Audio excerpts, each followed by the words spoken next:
මේ පාර O level ඉංග්‍රීසි මීඩියම් කරලා ඉවර වෙච්ච ඔයාලා හිතනවා ඇති 2027 A level කරන්නේ ඉංග්‍රීසි මීඩියම් වලින්ද සිංහල මීඩියම් වලින්ද කියලා. ඉතින් ඔය තීරණය ගන්න පොඩි උදව් ටිකක් දෙන්න තමයි මම ඔයාලට මේ වීඩියෝ එක කරන්නේ. ඉතින් මම මොරටු විශ්වවිද්‍යාල ඉංජිනේරු පීඨයක ඉගෙන ගන්න ගමන් ඉන්නේ. ඉතින් ඔයාලට මගේ එක්ස්පීරියන්ස් එකත් එක්ක කියන්න හදන්නේ කොහොමද හරියට ඉංග්‍රීසි මීඩියම්ද සිංහල මීඩියම්ද කරන්න කියන එක තෝරගන්නේ කියලා. ඉතින් මම ඇත්තටම කිව්වොත් මම 2021 තමයි A level කරේ ඉංග්‍රීසි මීඩියම් වලින්. එතකොට මගේ දිස්ත්‍රික් රෑන්ක් එක 2 අයිලන්ඩ් රෑන්ක් එක 26. එතකොට මම ඉංග්‍රීසි මීඩියම් කරේ ලොකු ප්‍රශ්නයක් වුණේ නැහැ මට. එතකොට අපේ පන්තියේත් ඉංග්‍රීසි මීඩියම් ළමයි ගොඩක් හිටියා. එයාලගේ රෑන්ක්ස් 11 19 ඊට පස්සේ 27 ඔන්න ඔය විදිහට ලස්සන 25 24 ඊට පස්සේ 47 වගේ ඔන්න ඔය විදිහට ලස්සනට බෙදලා ගිහිල්ලා තිබ්බා ඉංග්‍රීසි මීඩියම් පන්ති. ඉතින් ඉංග්‍රීසි මීඩියම් පන්තිය ඔය කියන තරමට අවුලක් නැති බවක් තමයි මට ඒ රිසල්ට් වලින් නම් පේන්නේ. ඉතින් මම කියන්නම් ඔයාලට හිතන්න තියෙන අනික් පොයින්ට්ස් එක බලලා මොනවද ඔයාලට කල්පනා කරන්න තියෙන්නේ ඔයා ඉංග්‍රීසි මීඩියම් කරනවද සිංහල මීඩියම් කරනවද කියන ෆැක්ට් එක තීරණය කරද්දී කියලා. පළවෙනි දේ ක්ලාසස් තියනවද කියන එක. දෙවෙනි දේ අමතර පොත්පත් තියනවද කියන එක. තුන්වෙනි දේ පාස් පේපර්ස් තියනවද කියන එක. ඉතින් ඊට කලින් මම පොඩි දෙයක් කියලා ඉන්නම්. ඉංග්‍රීසි මීඩියම් දිගටම කරන එකේ අමතර වාසියක් තියෙනවා සිංහල මීඩියම් කරන එකට වඩා. ඒක තමයි කැම්පස් එකේ ඔයාලට ඉගෙන ගන්න තියෙන්නේ ඉංග්‍රීසි මීඩියම් වලින්. ඉතින් ඒ නිසා කැම්පස් එකේ ඉංග්‍රීසි මීඩියම් ඉගෙන ගන්න ඔයා මෙහෙම ඉංග්‍රීසි මීඩියම් ඇවිල්ලා සිංහල මීඩියම් වලට මාරු වෙලා ආයෙ ටික කාලෙකින් ආයෙ ඉංග්‍රීසි මීඩියම් වලට මාරු වෙනවා කියන්නේ ගොඩක් අපරාධ වැඩක්. එතකොට අලුතෙන් සිංහල වචන ටිකක් ඉගෙනගෙන ඒ වචනත් එක්ක හරඹ කරලා ඒ ටික ප්‍රැක්ටිස් කරලා හොඳටම එක්සෑම් එක කරලා ආයෙ ඉගෙන ගන්න තියෙන ඉංග්‍රීසි මීඩියම් වලින්. ඉතින් ඒක පට්ටම සාර්ථක නැති වැඩක් කියලා මට හිතෙනවා. ඒ නිසා දිගටම ඉංග්‍රීසි මීඩියම් වලින් කරන් යන එක කිසි ප්‍රශ්නයක් වෙන්නේ නැහැ කියලා තමයි මගේ නම් මතය. ඒක මම පෞද්ගලිකව ඒ විදිහට ඉංග්‍රීසි මීඩියම් වලින් විතරක් ඉගෙන ගත්ත කෙනෙක්. හැබැයි එහෙම කියලා මට සිංහල බැරි නෑ. හරිද? මම ඒකටත් පොඩි ටිප්ස් ටිකක් කියන්නම්. කොහොමද සාමාන්‍ය මට්ටමක ළමයෙක්ට වගේ ඒ ලෙවල් සිංහලත් පුළුවන් කරගන්නේ කියලා. හරි. ඉතින් පළවෙනි දේ අපි කතා කරමු පාස් පේපර්ස් ගැන. පාස් පේපර්ස් සහ පාස් පේපර්ස් මාකින්. එතකොට ඔයාලා දන්නේ නැත්නම් මේ වීඩියෝ එකෙන් ඉගෙන ගන්න A level තනිකරම බේස් වෙන්නේ ඔයා කොච්චරක් පාස් පේපර්ස් කරනවද කියන එක මත. ඉතින් ඔයාලට පාස් පේපර්ස් කරන්න ඉංග්‍රීසි මීඩියම් කරනවා නම් ඉංග්‍රීසි මීඩියම් පාස් පේපර්ස් තියෙන්න බෑ. ඉංග්‍රීසි මීඩියම් මාකින් තියෙන්න බෑ. ඉතින් ඇත්තටම ඕක 100%ක් තියෙනවා. ඒ කියන්නේ ඔයා හිතන්නේ මොන අවුරුද්දද? ඒ අවුරුද්ද ඉංග්‍රීසි මීඩියම් එක්සෑම් එකක් තිබිලා තියෙනවා. ඒ අවුරුද්ද ඉංග්‍රීසි මීඩියම් මාකින් එකක් හදලා තියෙනවා. ඒ නිසා අනිවාර්යෙන් මේ ඉංග්‍රීසි මීඩියම් පේපර් එක සහ ඉංග්‍රීසි මීඩියම් මාකින් එක ඕනෙම අවුරුද්දකට ඔයාලට හොයාගන්න පුළුවන්. ඉතින් මම මේ විදිහට හැම අවුරුද්දෙම වගේ පේපර්ස් කරේ තනිකරම ඉංග්‍රීසි මීඩියම් වලින් තමයි. මාකින් එකත් මම තනිකරම ඉංග්‍රීසි මීඩියම් බැලුවා. සමහර වෙලාවට මාකින් එක සිංහල මීඩියම් බලන්න වෙච්ච අවුරුදු තිබිලා තියෙනවා. හැබැයි අනිවාර්යෙන් ඉංග්‍රීසි මීඩියම් මාකින් එක හෙව්වොත් හොයාගන්න පුළුවන්. ඒක ඉතින් අර මීඩියම් එක අදාළ නැත්තම් සිංහල මීඩියම් මාකින් එකක් වුණත් බලන්න පුළුවන්. හැබැයි අනිවාර්යෙන් මම කියන්නේ පාස් පේපර්ස් ඉංග්‍රීසි මීඩියම් තියෙනවා. ඊට පස්සේ ආය අපි කතා කරන්න ඕන දෙයක් තමයි අර classified MCQs නැත්නම් classified essays classified පොත් කියලා කියන්නේ පාඩම් වලට කඩපු කෑලි. ඕවත් ඉංග්‍රීසි මීඩියම් වලින් තියෙනවා. ඉතින් දන්නවා ඔයාලා දන්න ඇති famous brands තියෙනවා මේ එයා ගැන මම ප්‍රොමෝට් කරන්න හදන්නේ නැහැ මොකද ඒක නම කියන්න ඕනේ නැති නිසා classified MCQs ඉංග්‍රීසි මීඩියම් වලින් තියෙනවා. ඒකත් ප්‍රශ්නයක් නෙවෙයි. එතකොට අමතර පොත් තමයි පොඩි ප්‍රශ්නයක් වෙන්නේ.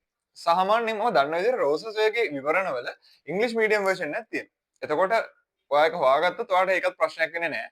ඊට පස්සේ තව සෙලගේ සප්ලිමන්ටරි පොත්වලත් ඉංග්‍රීසි මීඩියම් versions තියෙනවා. සහ හැබැයි මගේ රෙකමෙන්ඩේෂන් එක සාමාන්‍යයෙන් ළමයෙක්ට A level පාස් වෙන්න ඔය අමතර පොත් කියන එක ලොකුවට ඕන වෙන්නේ නැහැ. පාස් පේපර්ස් ටිකයි ටර්ම් ටෙස්ට් පේපර්ස් ටිකයි සිලබස් එකේ හොඳ ක්ලාස් එකකුයි රිසෝස් බුක් ටිකයි තිබ්බම හොඳටම ඇති. ඉතින් ඒ නිසා ලොකුවට කලබල වෙන්න දෙයක් නැහැ. මේ පොත් ටික සිංහල මීඩියම් තිබ්බ කියලා. ඔයාලට අවශ්‍යම නම් සිංහල මීඩියම් වලින් පොත අරගෙන කරන්නත් පුළුවන්. ඒ මට්ටමට ඔයාගේ සිංහල වචන ටිකක් පොඩ්ඩක් දැනුමේ තිබ්බට අවුලක් වෙන්නේ නැහැ. මොකද අර එකම අවුල ඉංග්‍රීසි මීඩියම් කරන එක එකම අවුල රිසෝසස් අඩු වෙන එක විතරයි. හරි.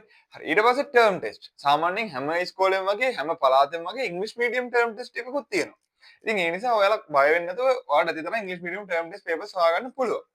හැබැයි සිංහල මීඩියම් තරම් නැහැ. මොකද හැම දිස්ත්‍රික්කේ හැම පළාතේ හැම ඉස්කෝලේම කරන පේපර් සිංහල මීඩියම්. ඒ අතරින් සමහර ඒවා එක විතරක් ඉංග්‍රීසි මීඩියම් පේපර්ස් ටික අපිට හම්බ වෙනවා. ඉතින් ඒ නිසා අච්චර නැති වුණත් අනිවාර්යෙන් හැම ටර්ම් ටෙස්ට් එකකටම අඩුම තරමේ 5ක්වත් හොයාගන්න තරමට ඉංග්‍රීසි මීඩියම් පේපර්ස් හැම ටර්ම් ටෙස්ට් එකකටම තියෙනවා. ඉතින් ඒ නිසා ඒකත් ප්‍රශ්නයක් වෙන්නේ නැහැ.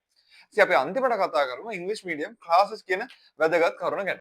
ඉංග්‍රීසි මීඩියම් ක්ලාසස් ටිකක් අඩුයි. ඉතින් මා ඉන්න නගරේ මත මම මේ කියන කතන්දරේ ගොඩක් වෙනස් වෙනවා. ඉතින් අපි දන්නවා කොළඹ, ඊට පස්සේ ගම්පහ, කළුතර, කුරුණෑගල, නුවර ඔන්න ඔය වගේ ලොකු නගරවල, ගාල්ල, මාතර ඔය වගේ ලොකු නගරවල කිසිම අවුලක් වෙන්නේ නැහැ ඉංග්‍රීසි මීඩියම් ක්ලාසස් හොයාගන්න එක. හැබැයි ටිකක් දුරට ගියාම සමහරවිට අනුරාධපුර, පොළොන්නරුව, රත්නපුර ඒ වගේ පැතිවල බලද්දි පොඩ්ඩක් ඉංග්‍රීසි මීඩියම් ක්ලාසස් අඩු වෙන්න පුළුවන්. ඒක මම යාළුවෝගේ අත්දැකීම් වලින් සහ මට හිතෙන විදිහට මම මේ කියන්නේ. හැබැයි මම දන්න මේ මං කියපු දිස්ත්‍රික් වල නම් අනිවාර්යෙන් ඉංග්‍රීසි මීඩියම් ක්ලාස් හොඳටම තියෙනවා. ඉතින් මම දන්නවා කුරුණෑගල ඇත්තටම හොඳ ඉංග්‍රීසි මීඩියම් ක්ලාස් සෙට් එකක් තියෙනවා. ළමයි 200ක් විතර 300ක් විතර ඉංග්‍රීසි මීඩියම් උත් කරනවා. ඉතින් ඒ නිසා ඒ කට්ටිය හොඳට පාසුත් වෙනවා. හොඳ ක්ලාසුත් තියෙනවා. ඒ ක්ලාස් වල දැන් ඔයාලා දන්නවනේ ඔය ලොකු ටියුෂන් ක්ලාස් වල, ඒ කියන්නේ සිංහල මීඩියම් වල ලොකු හෝල් ක්ලාස් වල කියන්නේ අපේ මෙයා මෙහෙම රෑන්ක් ඉන්නවා කියලා කිව්වට අර ෆේල් වෙන ළමයි ගැන කවුරුත් කතා කරන්නේ නැහනේ. හැබැයි ඉංග්‍රීසි මීඩියම් ක්ලාස් වල මම දැකලා තියෙන දේ තමයි සාමාන්‍ය ඉංග්‍රීසි මීඩියම් ක්ලාස් එකේ හෙන්න රෙයාලි තමයි ළමයි ෆේල් වෙන්නේ. ඒ ළමයි ගොඩක් වෙන්නේ පාස් වෙන එක. ඉතින් ළමයි ගොඩක් පාස් වෙනවා.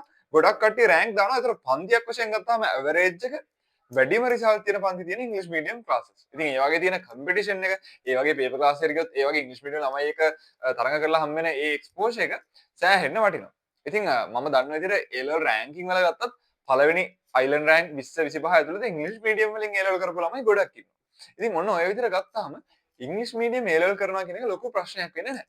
ඔතන එක ප්‍රශ්නයකට තියෙන්නේ ඔයා අමතර පොත් හොයනවා නම් කාගේ හරි විවරණ හරි නැත්නම් අමතර පොත් හරි අමතර අන්න ඒ වගේ දේවල් හොයනවා නම් ලංකාවේ සිලබස් එකට ගැලපෙන විදිහට තමයි ඉංග්‍රීසි පොත් නැති වෙන්න පුළුවන්.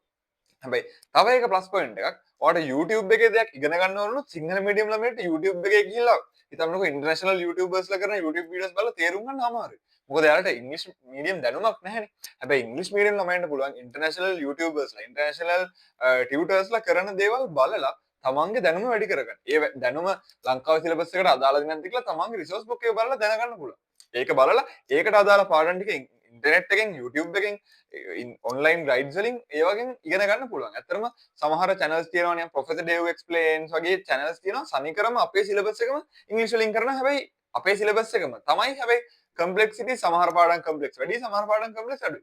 හැබැයි ඒ වගේ channel එකක් බලන එකෙන් අර visualize කරලා ලස්සනට ඇත්තටම අපේ tuition class වල උගන්වනවට වඩා හොඳට උගන්වන YouTubers ලා ඉන්නවා. සුපිරි වීඩියෝස් වලින්. ඉතින් ඕවට එහෙම ඇක්සස් හම් වෙන්න නම් ඔයාලා ඉංග්‍රීසි මීඩියම් කරන්න ඕනේ. මොකද සිංහල මීඩියම් කරන ළමයිට ඔය වචන දන්නේ නැත්නම් ඉංග්‍රීසි තේරෙන්නේ නැත්නම් ඔය වැඩේ කරගන්න අමාරුයි. ඉතින් එතකොට ඔයාගේ මට්ටම මෙහෙම තියාගන්න තනිකරම ඉංග්‍රීසි මීඩියම් වලින් ගේම ගහලා කැම්පස් එකේ ඉංග්‍රීසි මීඩියම් වලින් වැඩ කරලා පිටරකට යද්දී වුණත් ඔයාගේ ඉංග්‍රීසි කියන විෂය හොඳටම හැදිලා තියෙයි.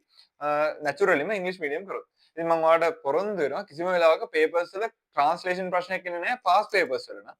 මොකද මම දන්න විදිහට පාස් පේපර්ස් හදන්නේ ඉංග්‍රීසි මීඩියම් වලින් හදලා ඊට පස්සේ තමයි සිංහල වලට පරිවර්තනය කරන්නේ. මොකද අපේ කියන ප්‍රොෆෙසර් ඕසලා කාලිංග පෙරේරා ඔය ප්‍රොෆෙසර්ස්ලා මම දන්න විදිහට එයාලා කැම්පස් එක වන්නන්නේ ඉංග්‍රීසි වලින්. ඉතින් එයාලා මම දන්න විදිහට පේපර් හදන්නේ ඉංග්‍රීසි මීඩියම් වලින්. කට කතාවක් විතර මම හරියට දන්නේ නැහැ. හරි. ඉතින් ඔන්න ඔයගේ දේවල් ටිකක් නිසා මම කියනවා ඔයාට ඔයාගේ පැත්තේ ක්ලාස් තියෙනවා නම් අනිවාර්යෙන් ඉංග්‍රීසි මීඩියම් කරන්න.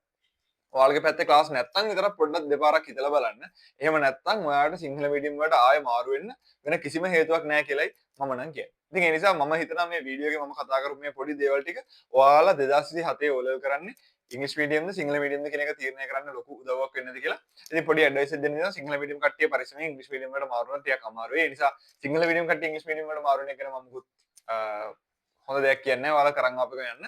හැබැයි ඊට පස්සේ කැම්පස් එකට යන්න හොඳට ඉංග්‍රීසි ඉගෙන ගන්න වෙනවා. ඒක වෙනම කතාවක්. ඉතින් කොහොම හරි මේ වගේ පට්ට වැදගත් වීඩියෝ එකකින් ඉස්සරහට හම්බෙමු. පොඩි කතාවක් වගේ. ඔයාලට මොනවා හරි ප්‍රශ්න තියෙනවා නම් පල්ලෙන් කමෙන්ට් එකක් දාන්න. එහෙනම් අපි හම්බෙමු.